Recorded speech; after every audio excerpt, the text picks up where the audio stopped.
Hi everyone, I'm Amrita Sundaran, first year MSW student of Loyola College. Let's talk about behavioral model as a part of the syllabus working with individuals. Behavioral model is a model developed by J.B. Watson which was later strengthened by Skinner. It came as a protest against structuralism and functionalism. Now let's look on what is structuralism. Structuralism is the first school of psychology and focused on breaking down mental processes into most basic components. Method used for this is introspection. Example for this is describing an apple. Apple is crispy, sweet, juicy and hard. William Wundt is the proponent of structuralism. Now functionalism. Functionalism, again a psychological school, came into existence by challenging structuralism as a theory about the nature of mental states, identified by what they do rather than by what they are made of. Structuralism theory studies varied elements of consciousness, whereas functionalism studies how consciousness changes according to the environment. Behavioral model is based on conditioning, which is basically observed on individual response to environmental stimulus. In this, environmental focus is given more importance in shaping individual. Example, an individual learning things from environment. It is a directive and deterministic model.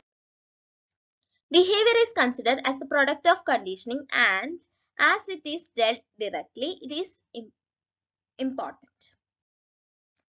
Pavlov, Thorndike and Skinner are the three prominent figures who made behavioralism as a focus area, where Pavlov spoke about classical conditioning, the S-type conditioning, Thorndike dealt with the trial and error, the S2R, and Skinner with the operant conditioning, the R2S type, in which S is the stimulus, R is the response. Now, classical conditioning. Classical conditioning was developed by Pavlov, in which S is the stimulus, which are the unconditioned stimulus, and automatically on or naturally makes a response, which is unlearned and happens according to the received stimulus. And the second one is conditioned, which is present and when associates with the unconditioned one results in unconditioned response. Example for this is many animals in circus is trained by using classical conditioning. This is an experiment proposed by Pavlov in which a dog is given unconditioned stimulus, that is food, with unconditioned response, hunger, introduced to a neutral stimulus where there is no response. This response is continued and food plus bell gives unconditioned response later after when the dog hears the bell, that is the stimulus, response is formed. Now, law of effect or trial and error method. S2R type, in which this law and effect, which states that any behavior that is followed by pleasant consequence is likely to be repeated and unpleasant is to be stopped. It is also an instrumental conditioning in which stimulus and the response has gradual association develop and approach called connection is some interpreting the terms between stimulus and response. Now, experiment for law of effect or trial and error method by Thorndike, in which a cat is kept in a box and outside the box food is kept. In addition to that, there is a lever in the box and the box is set in such a way that only if the cat pushes the lever, the cat could come out and collect the food and the whole box is locked. And uh, this made the hungry cat to run around and by mistake the lever was pulled and the cat could come out and have food. Continuously doing the same, the cat got an idea or intelligence that only if the cat pulls the lever, cat may get food, and after which the cat easily pulled the lever and took the food, in which according to the stimulus the response was made, and this is trial and error method.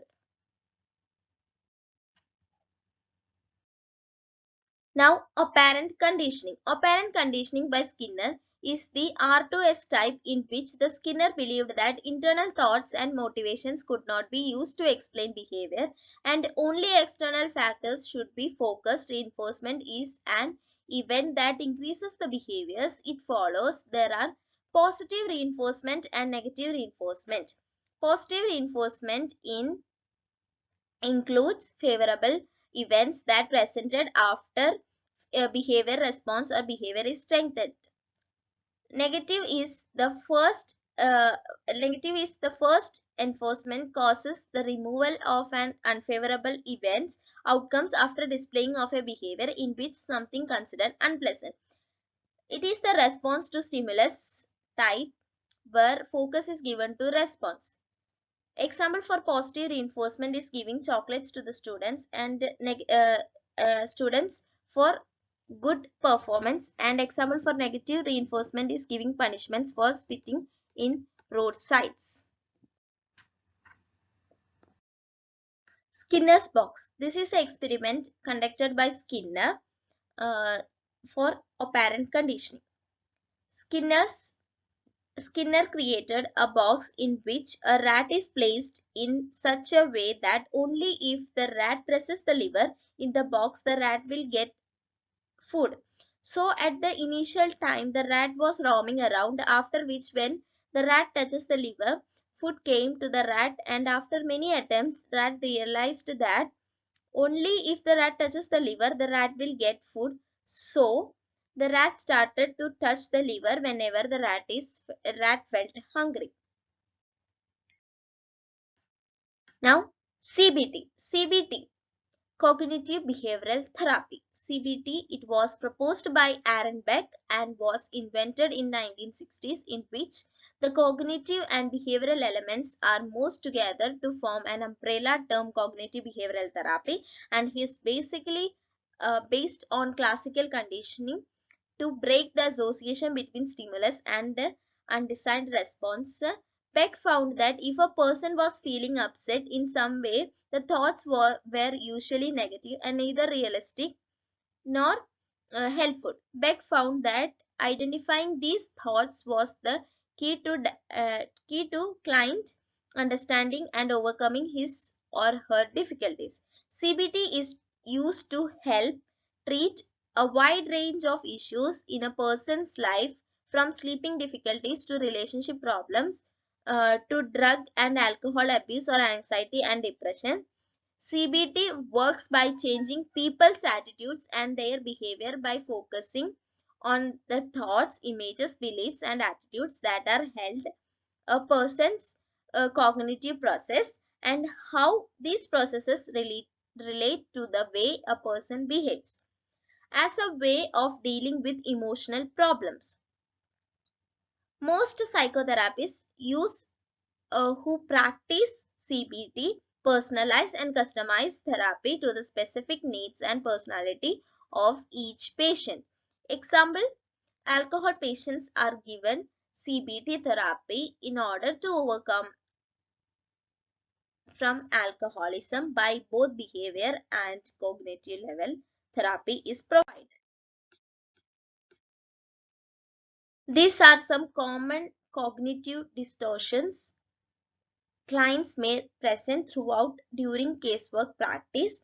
If the social worker is able to identify this cognitive distortion, they can help the client correct such distortions, like mind reading, fortune telling, catastrophizing, labeling, discounting positives, negative filter, etc. At times, blaming, etc. can be seen.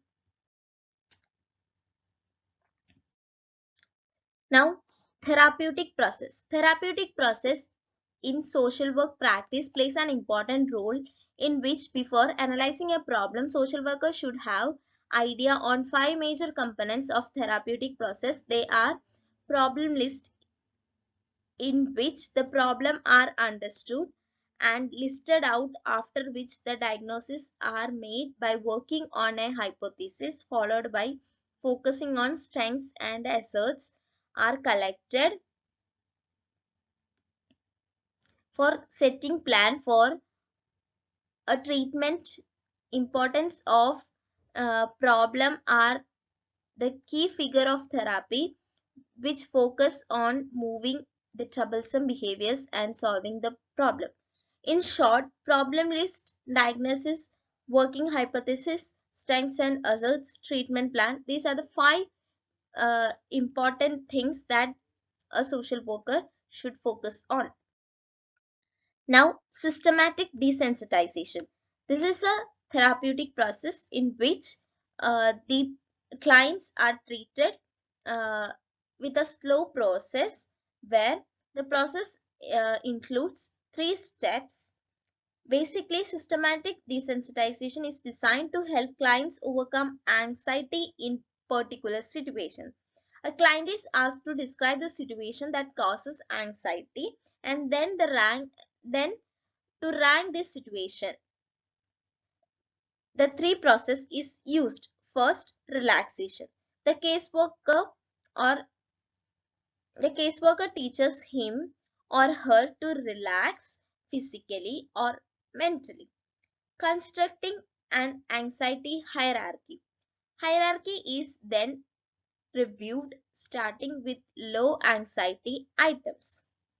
Now, after that, pairing relaxation with the situations described in the anxiety hierarchy. Client's anxiety begins to mount. The client is helped to relax again and the procedure then start anew until the client is able to be calm even when thinking about or imaging about the event that used to create most anxiety. So this is a slow process, but by this the client is made capable to overcome his or her anxiety problems. Now, aversion therapy. Aversion therapy is a psychotherapy again designed to cause, cause a patient to reduce or avoid an undesirable behavior pattern by conditioning the person to associate the behavior with an undesirable stimulus. The chief stimuli used in the therapy are electrical, chemical, or imaging aversive situations. Aversion therapy is a type of behavioral therapy that involves repeat pairing an unwanted behavior with discomfort. For example, a person undergoing aversion therapy to stop smoking might receive an electric shock every time they view an image of a cigarette. Another type of physical shock, like from a rubber band snapping, an unpleasant smell or taste, shame, negative imagery, etc., are another methods. While training animals, shocks are given to avoid unfavorable characters of animals. External shocks are given to create hate. Suicide patients are stitched without anesthesia, stomach cleaning or stomach washing for poison drinking patients, etc., are other examples for aversion therapy. Now, flooding. Flooding therapy, as psychologists begin to better understand phobias and the role that classical conditioning plays in their development, new thoughts and ideas about how to treat phobias shortly followed. One such treatment technique that has been used with success is called flooding. Flooding is the process of teaching patients self-relaxation techniques first and then exposing them abruptly and directly to the fear-evoking stimulus. This is fast process. Classical conditioning has taught the person to associate fear with the stimulus, but via flooding, the same principles can be used by extinguish the fear response and replace it with a feeling of relaxation, thus eliminating the phobia. In contrast to slower paced forms of behavioral therapy used to treat phobias like systematic desensitization, at the as the name implies, flooding is rapid and abrupt exposure yielding relatively quick results. Flooding is commonly used today by behavioral therapists across the world. Flooding is process of teaching patients of self-relaxation, basically self-relaxation techniques first and then exposing them to abruptly directly to fear-evoking stimulus. That is like it's a fast process rather than a slow like in systematic desensitization. Claustrophobia patients are sent to dark closed rooms for a sudden, this is flooding process. Now, this is social work interventions.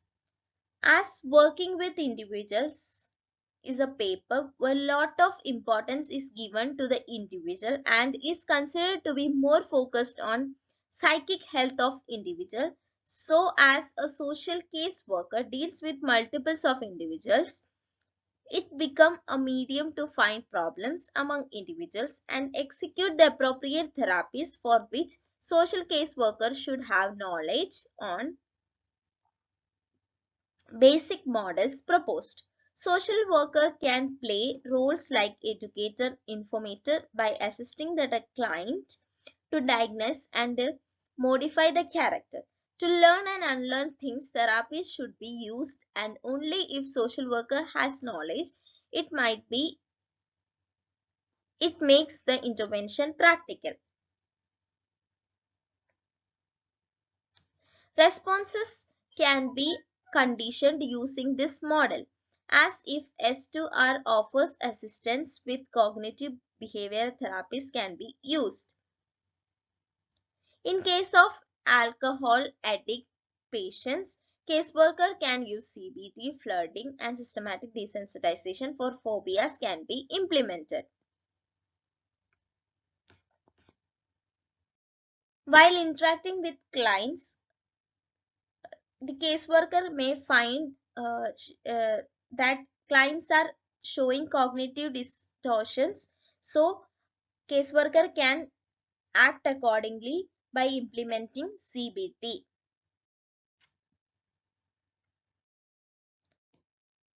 And my reference is mentioned here.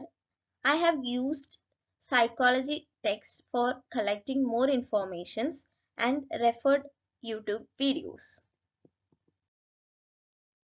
And this is all about my presentation. So being a social work student, it is important to have an overall idea about the models and the therapies. So behavioral model is a model that can be uh, used in such a way that a positive result comes. But using these models and therapies with immense knowledge is a better option. So while going through a process, the social worker should focus on the theoretical part also. And this is all about my presentation. Thank you so much.